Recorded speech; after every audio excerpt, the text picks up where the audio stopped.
Hey everyone, Zane here, and today we'll show you how to sign up for Medicare. In this video, I will guide you through Medicare enrollment.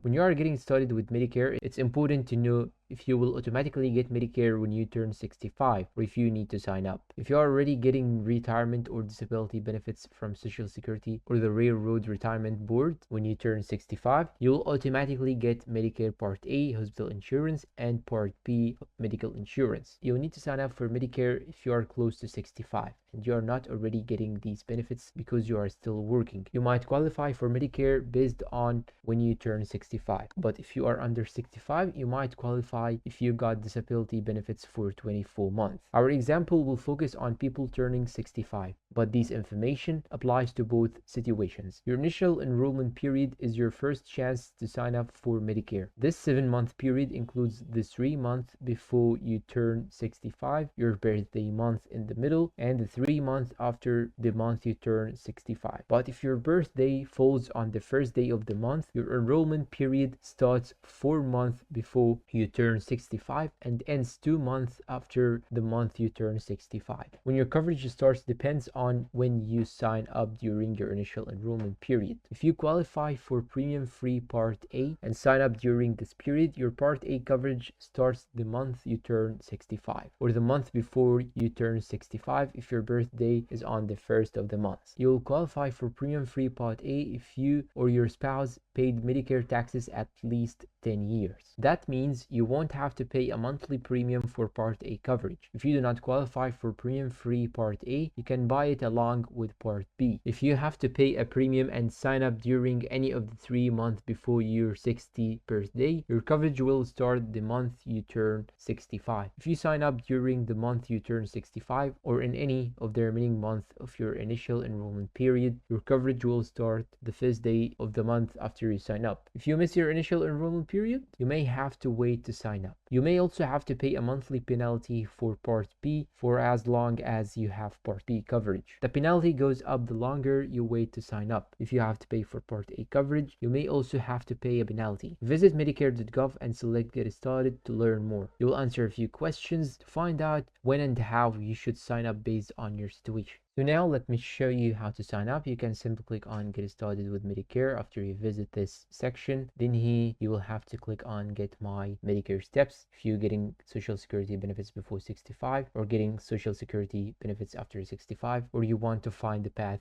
for your situation. I will simply click on Get My Medicare Steps. You'll have to answer these questions, preview your coverage options, sign up for Part A and Part B when you're ready, and choose your coverage. Step 5, use your Medicare service.